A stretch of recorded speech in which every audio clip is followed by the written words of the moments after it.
we all know about the mind-body connection, but the mind-body environment connection is less understood. And so my job as an architect is to help people know how that can support you or cause friction in your life, because the environment, we spend so much time in our homes particularly, that it will influence us whether we're aware of it or not. And so we want to help shape the environment so that it's supportive of you and gives you a lift into the future you want to create for yourself. Today's episode is a little different from our usual conversations, and we're really excited about it. I'm joined by Talor Stewart, an architect who created the conscious home design philosophy, a simple, practical way to think about how our homes can support ease, flow, and everyday well-being.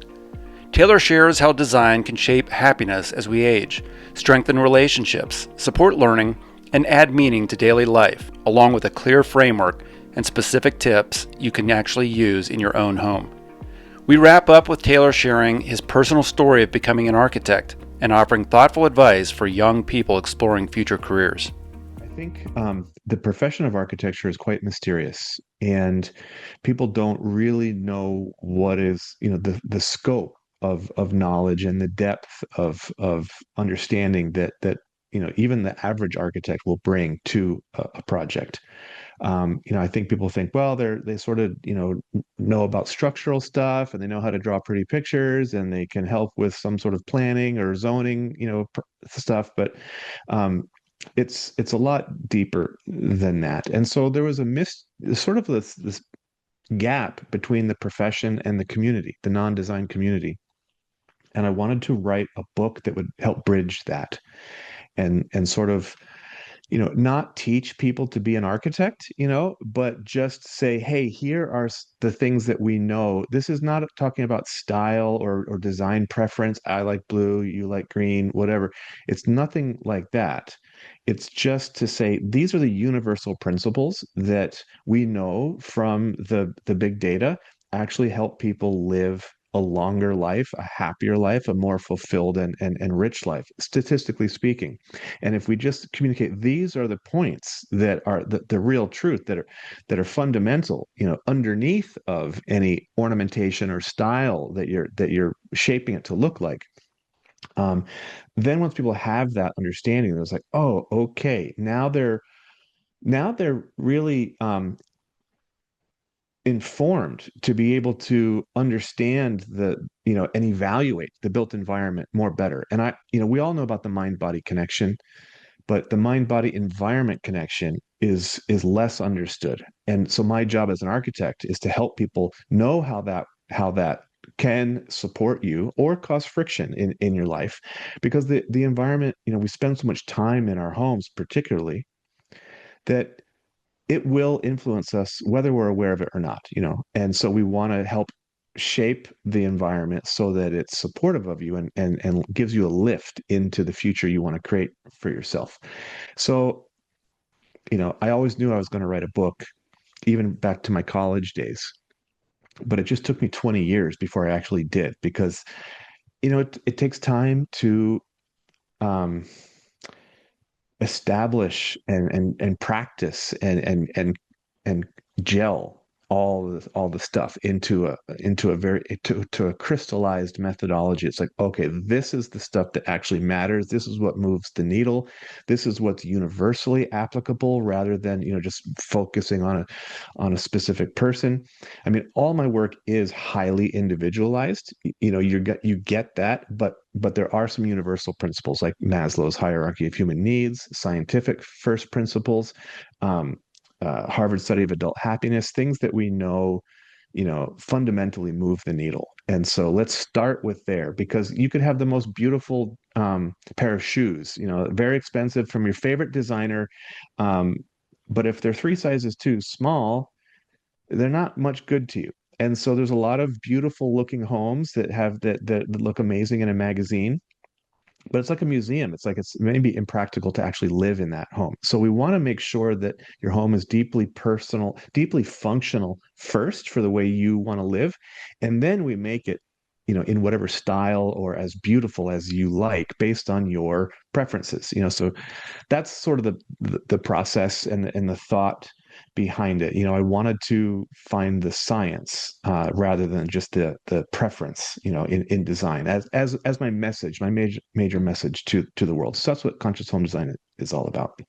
That makes a lot of sense. I want to get into the research that you've done around this and talk about Maslow's hierarchy and those things real quick. How do clients find you in terms of where are they in their awareness of this? Are these normally Mm-hmm. first like home builders, older? Are these retirement homes? Are these renovations? What do they know that they want that maybe they don't quite know that leads them to you? Good, good. So there are two major moments in a person's life where they would be considering, a major home change, and hiring an architect. And that could be in their 30s, 30s, early 40s, say, 28 to 45 maybe, where their income is growing, their family is growing, they're realizing, oh, we need more space. The kids, we don't want them they're not young anymore, they're teenagers, we don't want them in the bedroom next to us for proximity, we want some separation, and so they just need a different configuration or maybe more room. The other one is later in life. The other big moment that most clients come in is in the late 50s, say 55 to 65, range, where they're empty nest and they're realizing, or for some reason they're saying we don't need this much space, or the space doesn't adapt with the way our life is changing. Why do we need, all these bedrooms when it's just you, me, and the dog? And they want to downsize without downgrading. They want to have a space that is more zero maintenance, that's going to allow them to live their very best life, whereas maybe before their equity was translated into raw square footage, now they can translate it into very nice finishes and materials and good design, so that it's like, like a fine crafted watch rather than just, a big ugly clock, sort of on the wall. That's not the perfect example, but that kind of thing, right? So quality over quantity, perhaps. But also something where people that they can age in place, that will keep them active, and let them do the things that they now have more time for at this phase of life. Um, so that they really have a great life. It's not just a place to live, but it's a place to thrive. So those are really the two big moments, is upsizing or downsizing. So And different. so, Oh, go yeah. ahead. Sorry. Well, I was just going to say that, and I think that's true because that's sort of a wide sort of life cycle thing. Those are the moments where people start calling architects and design professionals. And why people contact me is because I bring um, really a more comprehensive and more science-based methodology to it. Rather than being style forward. I think most people just find a designer by they just look at pictures and they say I like it or I don't like it, and if they like it, then they call that person up and say, hey, can you do it for me? But conscious home design isn't married to any kind of style. It doesn't mean that it's going to be, eco-friendly or straw bale or alternative. It could be very conventional or alternative, either one. It can be a modern style, it can be a classic style, or something in between.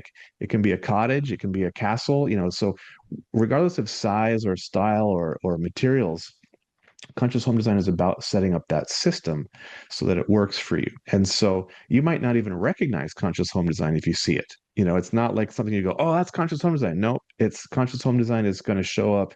It blends perfectly with any other system that's out there. So people come to me because they want, they're investing huge money, multiple six figures, seven figures, multiple seven figures sometimes in building a home. And it's like, why wouldn't you really think deeply about before you make that kind of investment? Because not only do you want it to go well, but you're now going to have to live in that space. And if it doesn't flow for you, it's like you've gone through all that time, a couple of years, and the building a place and designing it and all that expense to not have it fit. It's like, you know, take the time, that people say, oh, I want to save the money on the design fees, but paper is cheap and bricks are expensive. Making those changes as it's being done. Oh, I didn't know it was going to look like that. No, change that. That's where it really gets expensive.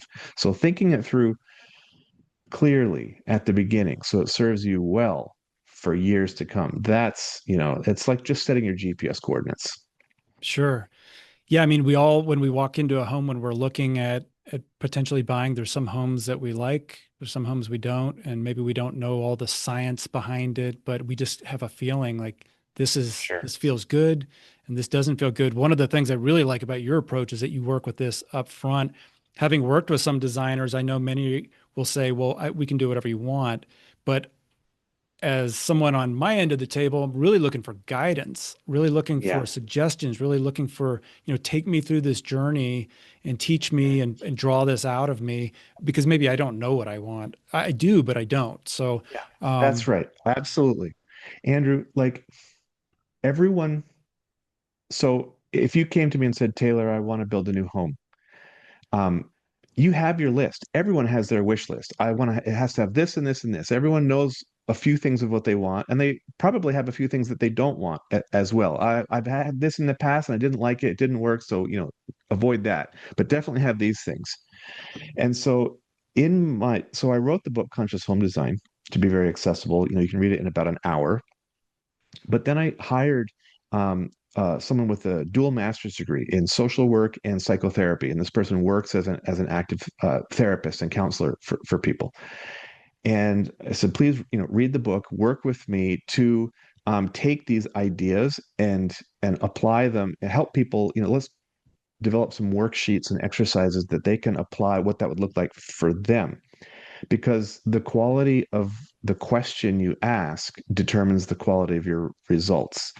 And so I wanted to ask the right questions that maybe people, even when they have come with a pretty good list, they may not have thought to ask these questions because they didn't know. They didn't know it was an option, right? And so, um, the workbook is about asking the good questions. And so we're going to start with where you are and what you know, and then we're going to make sure we leave no stone unturned. I'm going to ask you the good questions and offer that framework that you can then end up going, oh my God, this is everything I wanted, but more. It's better than I imagined. And I'm not talking about more space or more expensive. Conscious home design doesn't require you to have a big budget or a big home.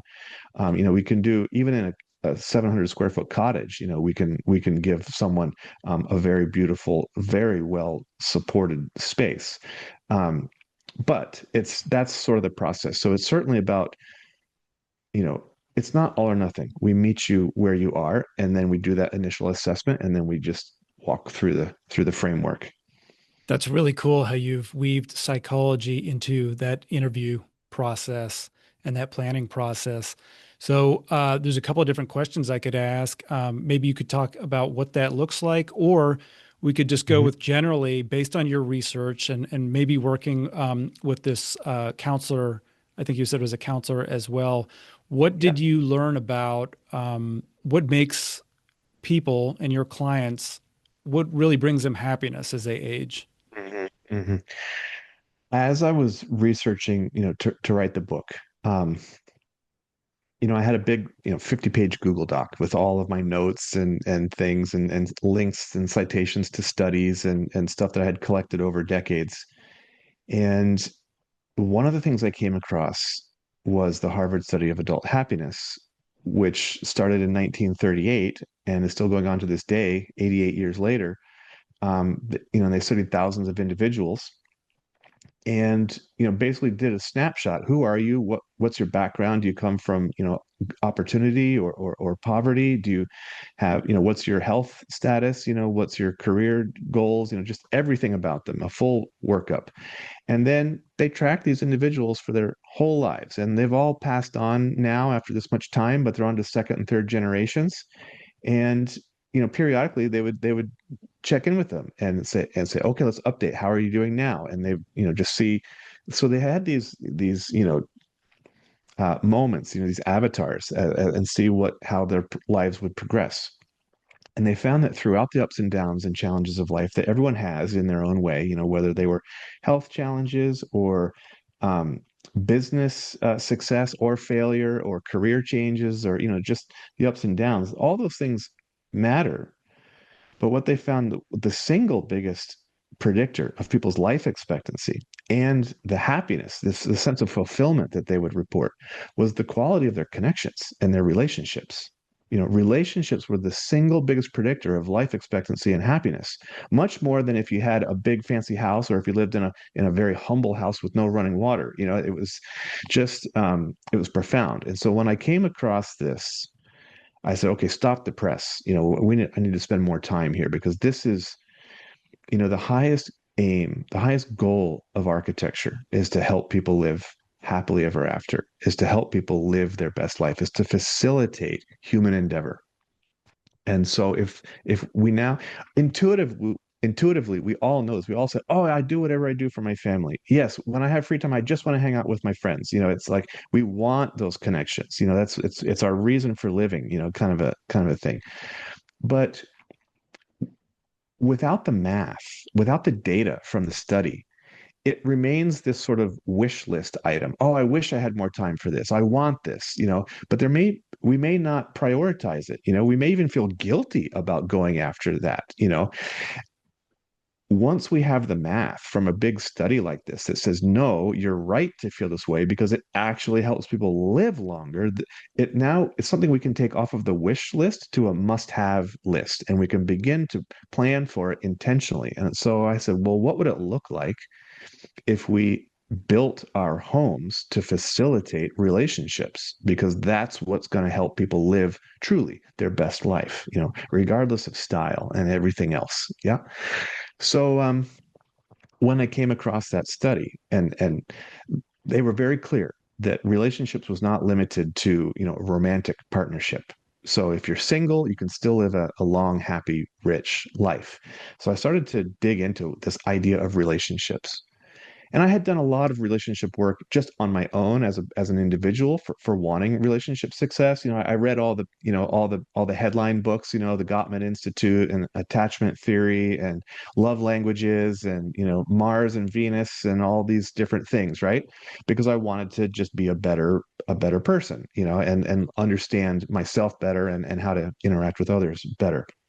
But I wanted a little bit more practicality in terms of translating it into the built environment, not just this sort of relationship skills or theory kind of thing that you have to practice with. So the Greeks have 7 different love words for love, depending on how it shows up. If it's between a parent and child, or two friends, or lovers, boyfriend and girlfriend, or a person in their community, and they call it agape, or filial, or eros, or storge, et cetera, et cetera. So that was something I learned as I started to study this relationship thing. That wasn't enough. I kept going, and what I found is we have just so many diverse, myriad experiences and relationships as people. And for my own systemizing or methodology, because as a architect, I'm a structures and systems thinker. I try to create frameworks around stuff. I needed to simplify or categorize our relationships, and I found that pretty much anything we have is going to fall into one of three sort of buckets. That's going to be our giving relationships, our receiving relationships, and our reciprocal relationships. And so examples of giving relationships are ones where we show up as the primary giver. We initiate a giving relationship. Those are ones where we are teaching, coaching, or mentoring. If we're parenting, raising children, if we even extends to animals, and plants, whether there are pets animals or if you have a bird feeder outside, that's a giving relationship that you're engaging in. And so reciprocal relationships are ones like you and I are having right now. It's between two people who show up on equal footing with their own, ideas, and they have a conversation. It's different than if I was teaching or if I was being, in a parenting situation where I'd have to be a role model and have a different sort of face. This there's an equal give and take. I can have a more honest conversation, let my hair down, and we can be a little bit, it has a different quality. And so relationships with our friends, with our colleagues, with a spouse or partner, anyone where there's a sort of a balance and an equal give and take. And then receiving relationships are the ones where we are the beneficiary of someone else's care and kindness and love or wisdom and inspiration. And so relationships that we have with our teachers and mentors and coaches, relationships that we have with our elders or parents and ancestors, relationships that we may have with heroes or inspirational figures, spiritual figures. These are relationships that remind us or help us step into our potential and grow our possibilities and keep our future bright and open. And so we need to have, a healthy balance, a healthy mix of all three kinds.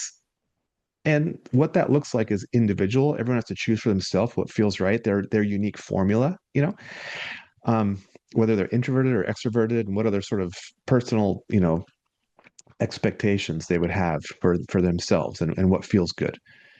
And as we move through life, of course, there's going to be different ratios. If you're in college age, you're going to be spending a lot of time with your friends. All your free time is with your buds, and so there's going to be a lot of reciprocal time. And if you're in college taking classes, it's going to be tons of receiving relationships.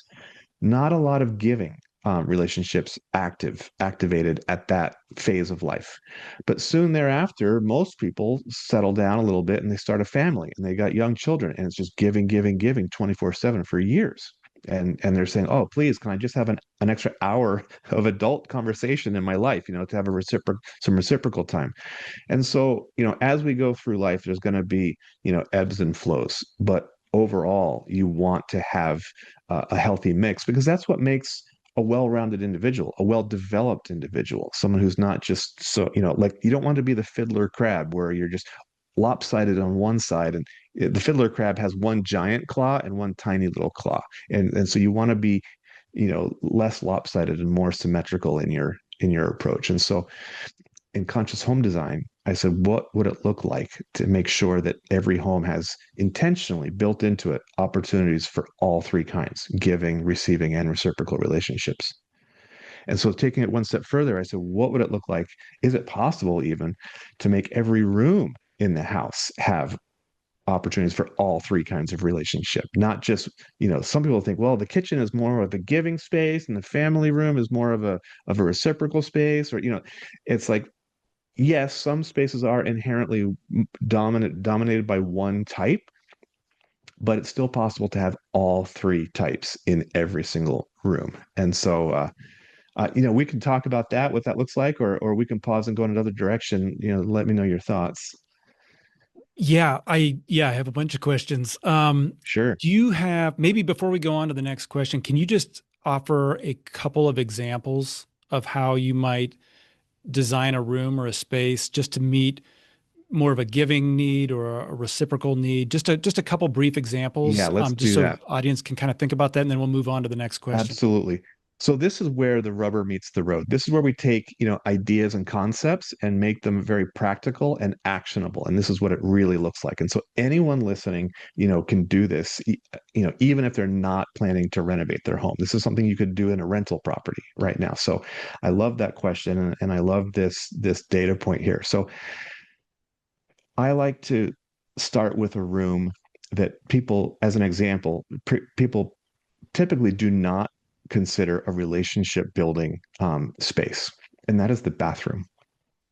So the bathroom is typically thought of as a private space. It's where you go to get away, to we take care of our body. It's just a personal space.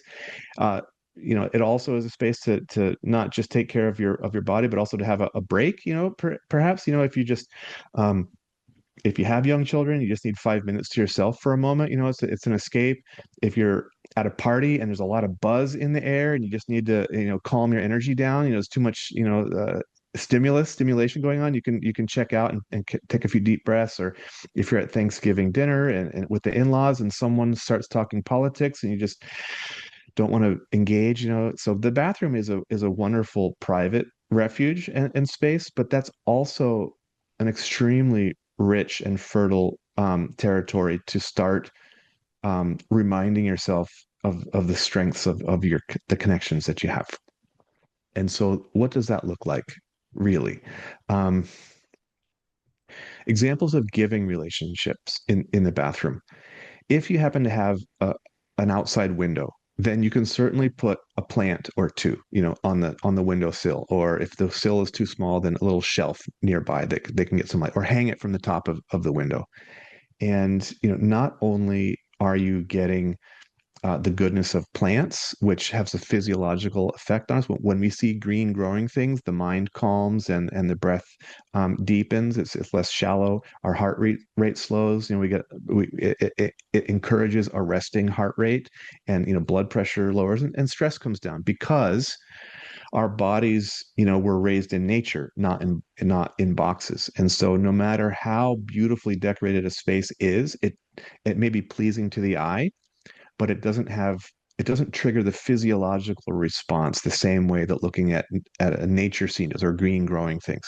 So I'm a big proponent of putting plants, all as many as you can manage, comfortably in your home. It's very low maintenance. Once a week, take 3 steps from the sink to the plant in your bathroom and water it, and maybe prune off a dead leaf, and say hello, plant. And now you've taken one step into making your space a garden like, or an oasis, rather than just a dead utility space. There's life in there. So it's nurturing a giving relationship, but also that physiological fundamental thing of nature connection. If you don't have an outside window, then put in a full spectrum light bulb. There are plenty of plants that will do just fine with that. Um, Taking it one step further, what about putting a fish bowl in your bathroom, and having a goldfish or two swim around in there, or a betta fish with the nice fins, and then again, extremely low maintenance. You come in, but there's that spark of joy. It's like there's life in there. You come in, hi fish, sprinkle some food on the top, and brush your teeth, and so they're examples of giving relationships that just start to bring life, just enrich life in little ways. That's really Reciprocal cool. relationships. Yeah, thanks. In reciprocal relationships, in the bathroom, we see this oftentimes in master bathrooms where there's two sinks, so you wash your face, next to someone. If you have the space and you desire it for your lifestyle, why not have a tub that's big enough for two? You can soak. It's very relaxing. It's also romantic. Um, and just for efficiency's sake, not talking about sexy time or anything, but just what if you have a shower that's big enough with two heads on it, and so you don't have to take turns. Now you can shower simultaneously.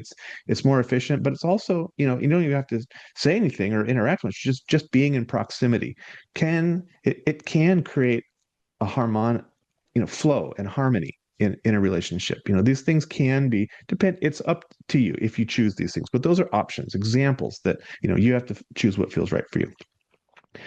Receiving relationships. What about taking an image of someone that inspires you, or someone that loves you, cares about you, and putting that somewhere in the bathroom where you can take a minute to gaze at that and remember, there is someone who wants the best for me, someone who uh, cares about me. I'm not alone, you know.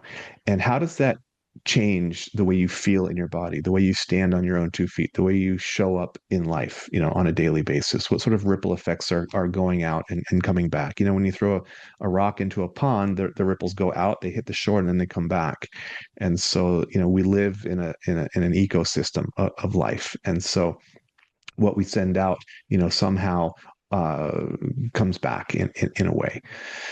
So that's sort of the alchemy of it. Just putting a plant in a picture, of someone you care about maybe won't change your life, but if you do it intentionally, that's when that's when the engine is getting gas, right? It's like when I work out with my personal trainer, he says, look, when you're doing this motion, don't be absent-minded. Don't be thinking about something else. Don't be daydreaming. I want 100% of your attention and awareness and concentration on the muscle groups that are being worked right now.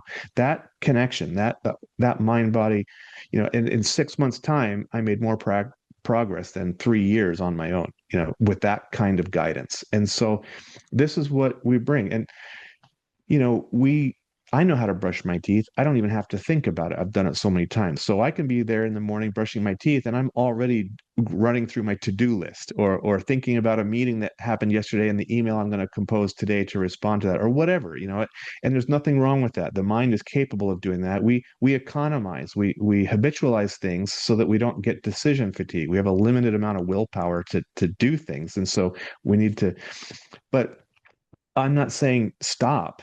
I'm just saying take 5 seconds of that time and look at that picture and really remember what it feels like to be supported there.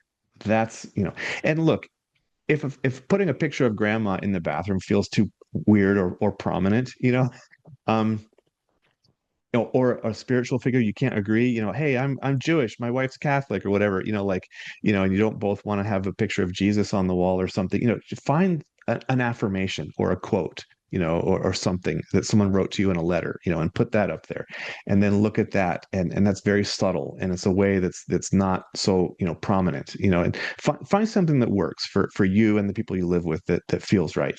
The point is to intentionally cultivate that receiving relationship. And so, the big takeaway of anyone listening today that I want them to do that is to go do an assessment, go through your own space, wherever you're living, and go through your home and say, where are my opportunities for giving relationships? Where are my opportunities for receiving relationships? Where are my opportunities for reciprocal relationships? See what's supported.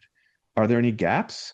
If so, are you okay with that? Or do you want to maybe shore that up? And if you want to make a shift, now you know how. Now you can. And so do a self-assessment and make little changes and see what happens.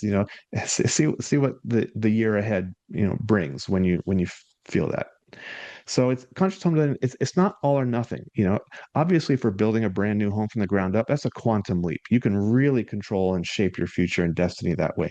But even little tiny 2% shifts within the walls you already have can move the needle. What happens if you live through life 8% happier or 8% less stressful on average? What does that do over years, over a decade?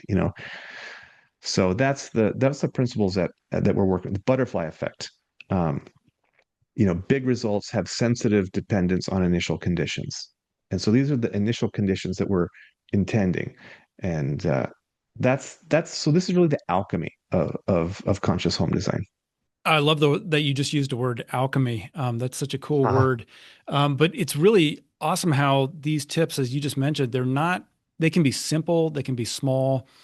Probably Mhm. for a lot of people, maybe if they're living in small spaces or whatever, it's like you just feel this temptation to go functional with everything because you only have so much space. So yeah, everything has to be organized and picked up. And Right. it doesn't seem, I think maybe we're all kind of aware of it and frustrated, but we don't know what to do. So those three relationships you described, I know they give me a good starting point. I can remember three things, and anybody listening Yeah. to this can think, "Oh, okay, if I just use that as a lens for sort of assessing and maybe upgrading my space for that five, Hmm. 6, 7, 8% difference, like you said, that's great." Hmm. Hmm. You Hmm. had mentioned earlier on, we talked a little bit about happiness, and then you also mentioned Maslow's hierarchy. Did you want to Yeah. talk a little bit about that? I'm curious how Yeah. that relates to home design. Sure. It's a great next step and next question in the conversation.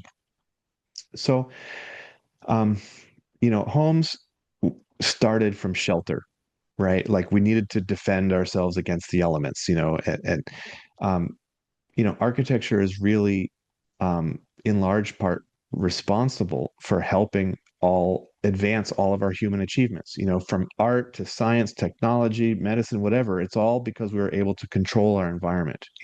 The ability to if you can shape your environment, you can shape your future and have a hand in designing your destiny. Because without it, we wouldn't be able to accomplish anything that took more than a sunny afternoon. Because as soon as night came and wild animals or hostile neighbor tribes came, or the weather changed, it would mess everything up. So, um, out of that need for shelter, we ended up with, a bedroom, a bathroom, a kitchen, and a place to be together, to eat and live with other people. And that's the essential, program of the home.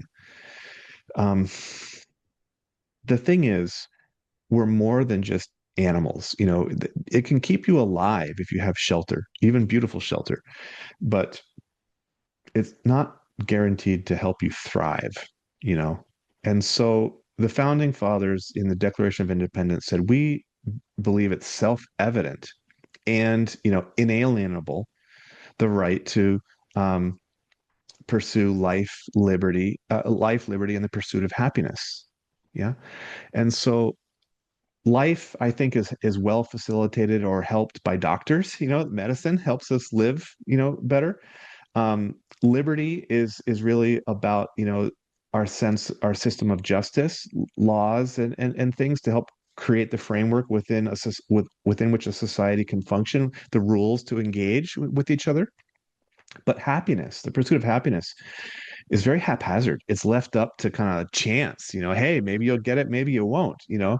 But we know from things like the Harvard study that, and from Maslow, these are the things that for all human beings help us thrive and find that happiness. And so because we spend so much of our lives in the built environment, the pursuit of happiness really falls in large part to the domain of architects. So we have doctors, lawyers, and architects really shape those three fundamental principles. So, you know, when I look at the average home, um, they're not satisfying all of the higher all of the needs on Maslow's hierarchy of human needs pyramid. We're taking care, we're satisfying most of our basic physical needs and some of our social connection needs. If possibly if you have a dining room, if you have a living room or a family room, for some social interaction there. Um, but what about our need for creative expression? What about our need for personal development and self-growth? These are and self-actualization. These are fundamental to our happiness and success in life. And, the homes are not typically organized in such a way that those are intentionally planned for. And so I said, well, what would it look like if we used Maslow's as a framework? And I came up with the nine essential spaces. When we provide for these nine essential activities, we build it into the framework, the opportunity to meet all of their needs, their basic needs and their higher needs, according to Maslow. And so it doesn't necessarily mean that you have to have more space. Like you don't have to have a mansion to be able to have nine spaces. It's really just the way we arrange the space we have. With 700 or 800 square feet, we could really do a lot. To give you opportunities for all of your needs. So it's just about being intentional with the space you do have. Yeah. Yeah, I'm reminded of, I think it was Joseph Campbell who talked about the need for, I think Mm. he called it a sacred place, but it wasn't really like a Uh-huh. sacred in necessarily a religious sense. It was just that deeper consciousness and that creativity that you talked about and actualizing energy to be Hmm. better than you would if you weren't in, an uplifting space. So that that Purpose, is that is really a cool. sense of meaning. Hmm. Yeah. Um, do you have, let me think, I'm trying to think what direction to go here. Is there a certain room that is best to start in? Or again, does this just I depend on love the it. home and the Great client? question. Absolutely. So, that's a case by case. thing. Um, it's like the home is an ecosystem, and it supports if it's designed well, through conscious home design methodology, then it will support you in all your diverse needs. And so saying which room is the most important, well, they're all pretty important. It's like saying which organ is most important in your body. It's like, well, oh, the lungs are pretty good. I wouldn't get far without those. Oh, but wait, my stomach, yum. I love my stomach. Oh, but my heart, right? Okay, gotta have the heart. So they're all important. They all work together to give you, a good life. So what we do is start with that assessment as we go through the space. How are your relationships? Do you have opportunity for creative expression? Do you have opportunity for personal growth? Do you have opportunity for connections and love and belonging? And are they well supported? Not just an opportunity, but good opportunity. And so find the gaps. If you tell me, hey, I have a New Year's resolution to do this kind of, physical exercise workout, whether it's a yoga routine or martial arts, Tai Chi, or whether it's working on weights on, on machines or whatever your thing is, but you find you're not doing it. Your habit is not well supported. Well, it may be that you don't have a space that makes it easy. If your equipment is in a closet and you got to get it out every day to set it up to work on it, that's a high friction event. It's going to take an extra effort of willpower to make that happen. And if you're feeling pressed for time or a little tired, chances are it's not going to happen. And so it's not your fault. It's just that the environment isn't helping you achieve your goal. And so if you can dedicate a little bit of space where it's set up, where if you only have 5 minutes, you can just step in and work and do it, then at least you've made every little step you can take in the direction of your dreams and your goals sets up a positive feedback loop. It mirrors back to you both consciously and definitely subconsciously that, what, things that matter to me, things that are valuable to me are possible. My life is possible, and so that keeps optimism high, whereas if you're saying, oh, I want to have an exercise routine, but I can't because I have no space for it, that now your desires are being frustrated. And that's it makes life close in on you. You feel a little smaller it's not so good, right? That can be depressing or hopeless, right? In an extreme example. So you need to look at your own goals in your own life and go through your home and find where the low-hanging fruit is. For one person, that might be, hey, I need a better bedroom or I need a better kitchen. Another person might say, well, I really want to have a meditation room because my meditation and mindfulness or my prayer room, my spiritual practice is not being supported. And so for that person, that's the most effective space to work on. So it's like nutrition. Hey, some people need this vitamin, other people need this one. Yeah, that totally makes sense. And I can see why it's so individualized. I mean, depending on whether somebody's maybe more introverted or extroverted, their lifestyle. Some people like to go to a gym for social interactions. I'm a home workout guy, so it's like, but my definition of I can work out in the garage or outside. My wife wants to have a really um, an experience with it. So it's like it's so Hmm. different. I can see how that Hmm. matters. Hmm. What about for Hmm. kids? Is there any Yeah. like a more common recommendation that you have? Is there something that kids really like or need that maybe most people aren't really aware of? Like other than just a TV room or their room or something like that. Is there something that you find that kids really tend to enjoy and open Yeah. up to?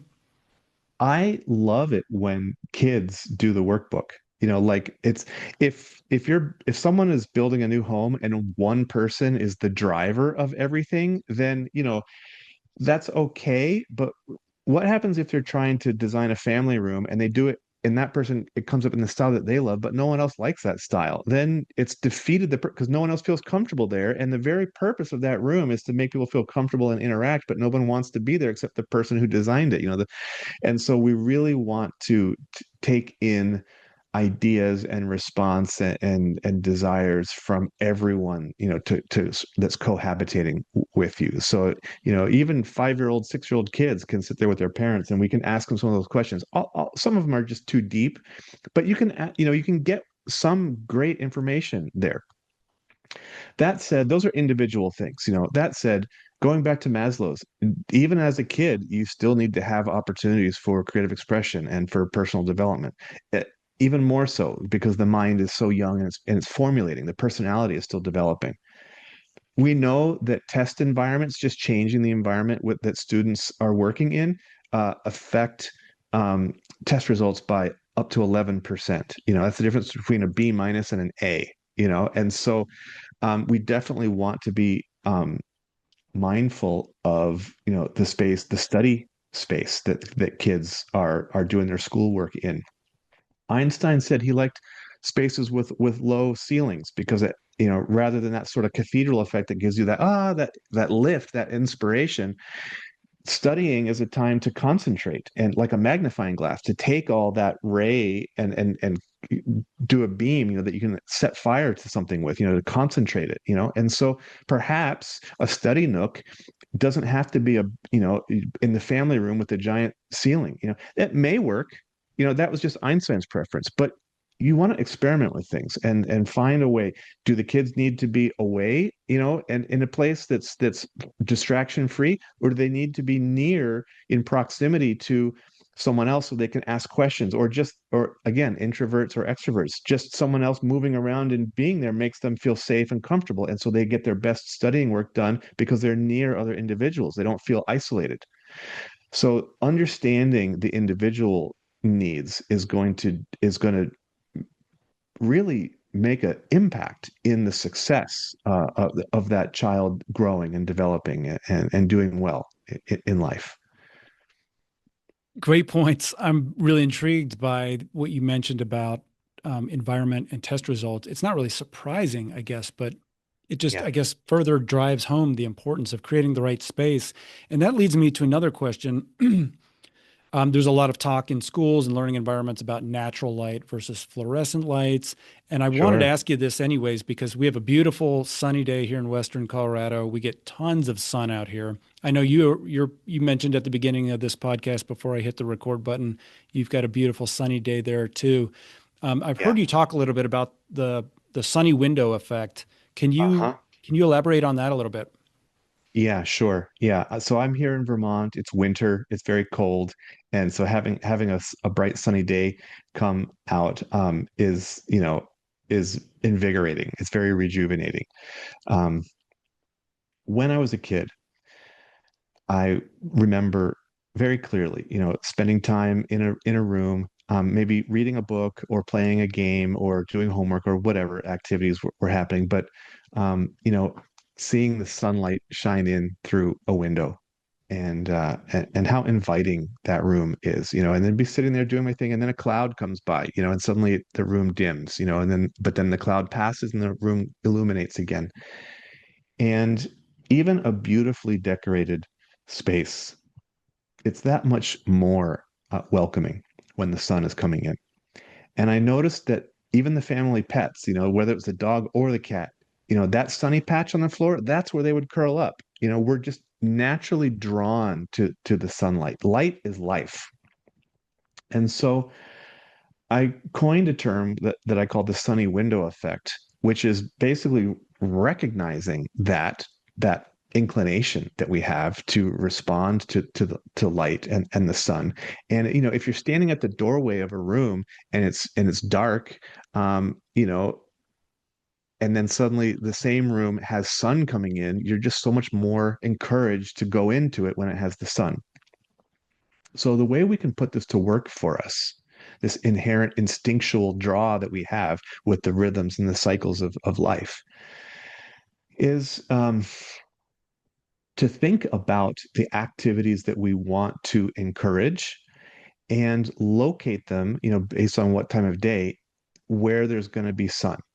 If you're having difficulty following through on your creative writing or journaling goal, or your exercise routine goal, or whatever it is, or hey, I'm really excited about and passionate about my work. I work from home in my office, but I go into my office and I just don't feel inspired. It's like I feel like I'm fighting uphill. It's like it may be, shift to where when you're in that space, it's at a time of day where the sun is coming in, and see how that changes. If it can give you a little lift, it's one little bit of effort or willpower you have to exert to overcome the resistance of following through on that activity. And so it's putting nature to work for us and helping us. Again, like I said before, we all have a limited amount of willpower every day. And so if we can let our natural um, inclinations guide us in that way intentionally by the way we shape it, then we can serve our energy and resources for the actual things that matter.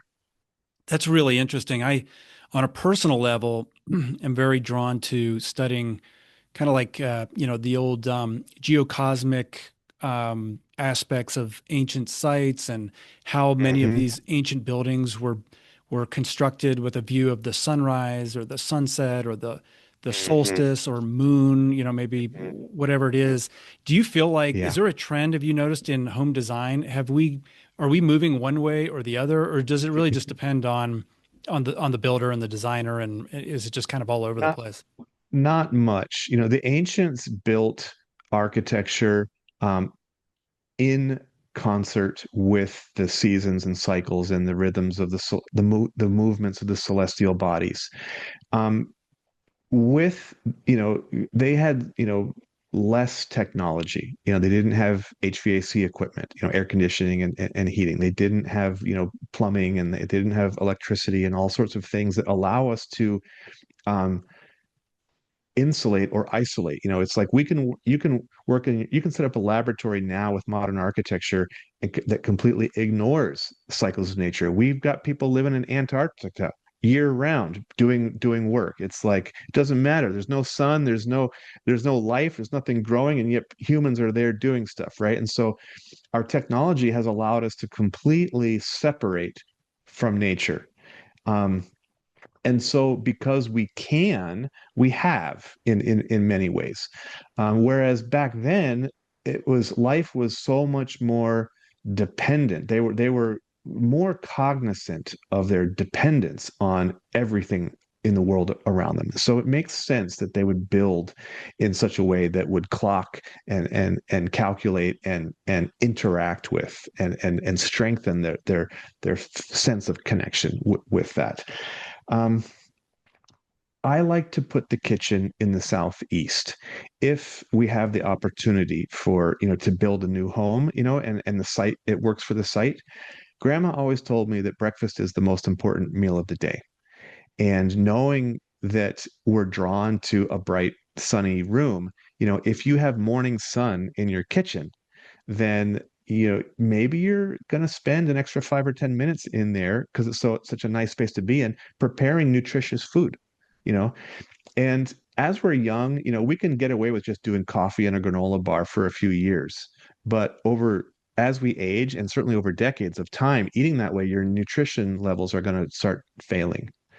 And so creating a kitchen that is welcoming and inviting and encourages you to power up, in the morning, that's going to have, an effect on your life over time. And that's a simple thing that we can do, very simple. Not talking about calculating, the heavens and the 12 zodiac houses and all that stuff. We don't have to get that deep with it, but a simple thing like that, putting the home in if you're in the northern hemisphere. In the southern hemisphere, you want the kitchen in the northeast, because of the below the equator, the way the angle of the earth faces the sun. But just to encourage us to have that um, breakfast. Yeah. So that's a simple thing that I like to do, and I would like to see that trend catch fire. I'd like to see the sunny window effect become a household name. I'd like to see people, remembering that breakfast is the most important meal of the day and orienting our homes as such that the kitchens are in the southeast to encourage that just automatically, fundamentally.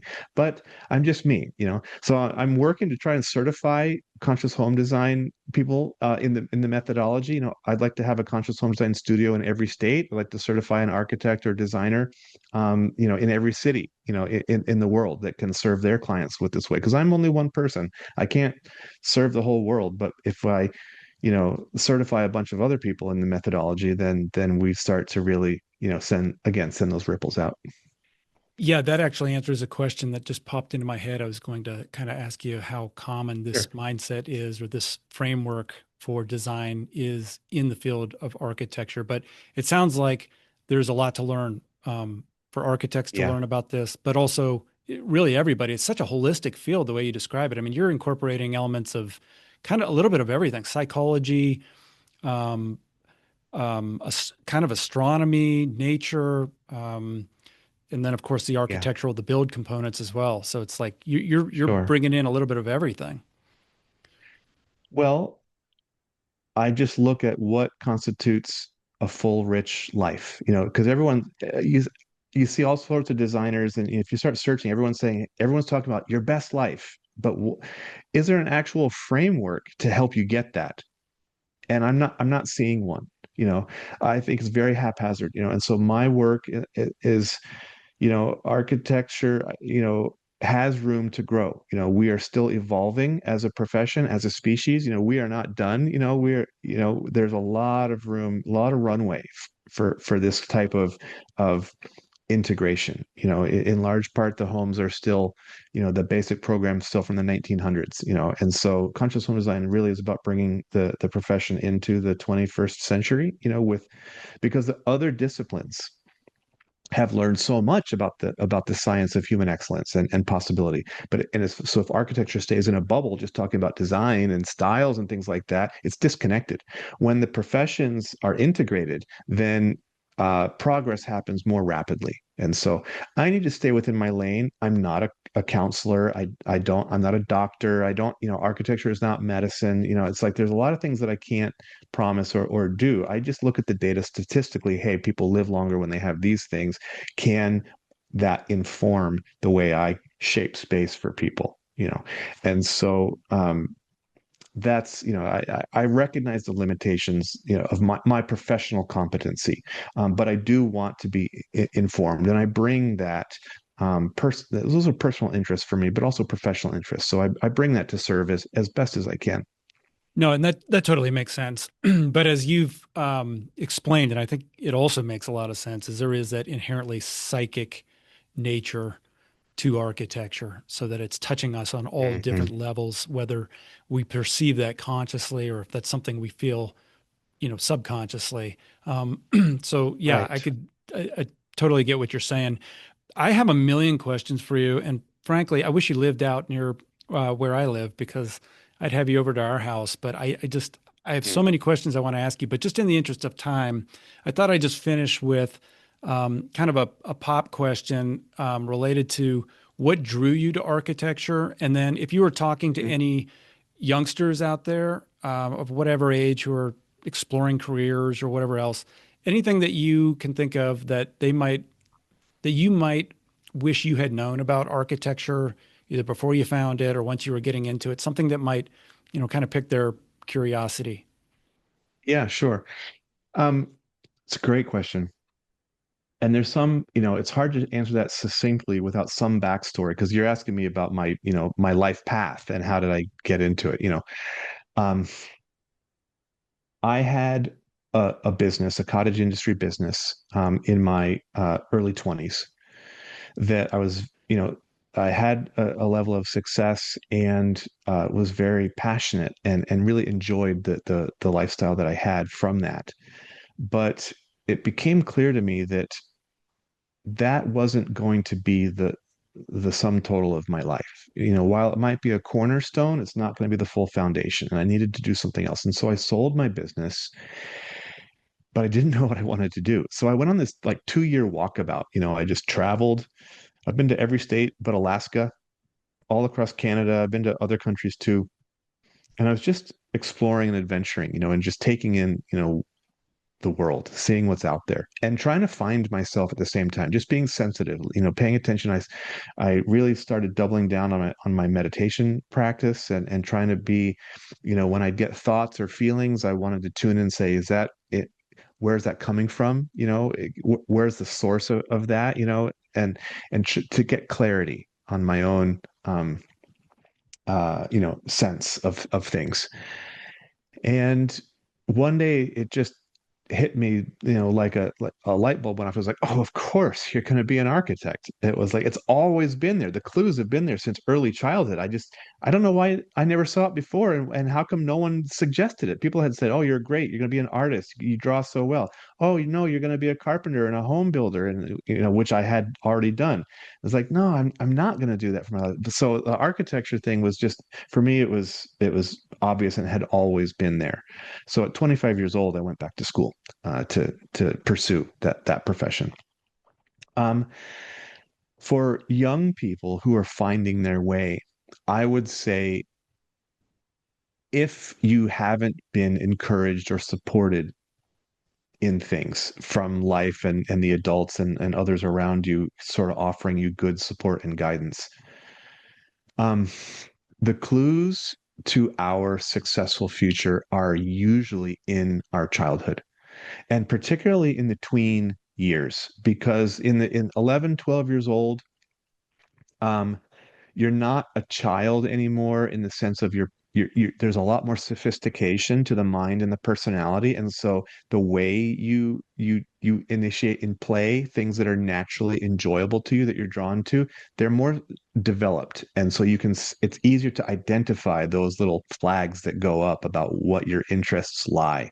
Also, early childhood, which also can have those clues, but it's distant. You might not remember what it was like to be in kindergarten very clearly, So, but the memories of being 12 years old is a lot more vivid for most people. And so, look to see things that you were naturally drawn to during those years, and see if that gives you any clues to what direction you might like to take your life professionally. That is a great answer. Earlier on, I Thanks. mentioned how I like you that you used the word alchemy. I just recently reread The Alchemist, the book The Alchemist, and that was actually kind of framed up a newsletter that we sent out. But one of the striking messages of that book, I think, is that in childhood, you kind of know what you're kind of drawn naturally to this treasure, I guess. Mm, And then mm, over time, as you get older, a lot of people tend to forget that. So really looking back, I right. think what you're saying is if you kind of look back to those moments, that early beginning, the answer might be in there somewhere. You might have to do a little digging, but it's in there somewhere Hmm. if you can look for it. Hmm. Hmm. Yeah, right. So And if for some reason you look back and you don't find anything, then I would encourage you to just start trying things. You don't have to commit, just try it out, see if you like it. It's okay to change your mind. Life is like a buffet, sample. Yeah. yeah, well put. Well put. That's a great way to wrap things up. Like I said, it was kind of a pop question, but this is Sure. such an interesting conversation that could go so deep in so many different directions. And like I said, I have a million other questions. I'm going to ask you a couple offline, but just to Okay. kind of, Well, we could do a part two, next year or something, and follow up. Or yeah, we are just scratching the surface. I mean, we've talked about some really meaty things here. That really makes a difference. But there's a lot more we can drill down deeper into these things. You're also, I work on projects all over the country, coast to coast, top to bottom. I travel. A lot of my work can be done remotely, but I also travel for work if it's necessary. So feel free to, if anyone wants to pick my brain or and get me involved in a project, visit my site, conscioushomdesign.com. You can also just get a copy of my book and the workbook there. It's available as an instant digital download. Also, the audiobook is as part of that bundle. It's like $47. Or if you want a hard copy, it's a little bit more, but I'll sign, a copy and mail it to you. And Yeah, or you can also order the book through your local bookstore. You can just go down there and say, "Hey, can I order a copy of Conscious Home Design?" The workbook, however, is only available on my website. So if you want that, um, visit conscioushomdesign.com. And there's also a form if you want to do a consultation with me. You can do that as well. So perfect. happy to help. Perfect. And I'll include that information in the show notes. Glad to hear that that workbook Okay. is available at your website. And I really do Yep. encourage anybody who's listening to this to go download that because it's a very functional workbook that will direct you or drive you to kind of think about your home in the way that Taylor just described.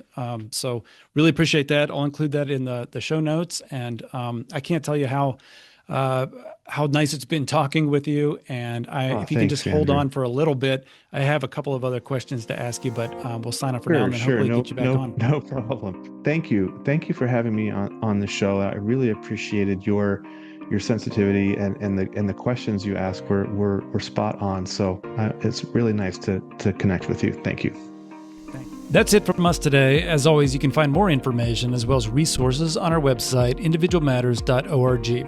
We hope you'll join us at the next podcast, where we'll continue to explore topics around successful living, learning and education, and child development, and share ways to help you live a more positive and fulfilling life. The preceding information is not intended to provide or serve as medical, clinical, or educational advice. Individual Matters is not responsible for the accuracy of guest statements. All information should be validated independently. Please consult with your doctor, mental health provider, attorney, or other appropriate professionals before making any personal decisions for yourself or those in your care.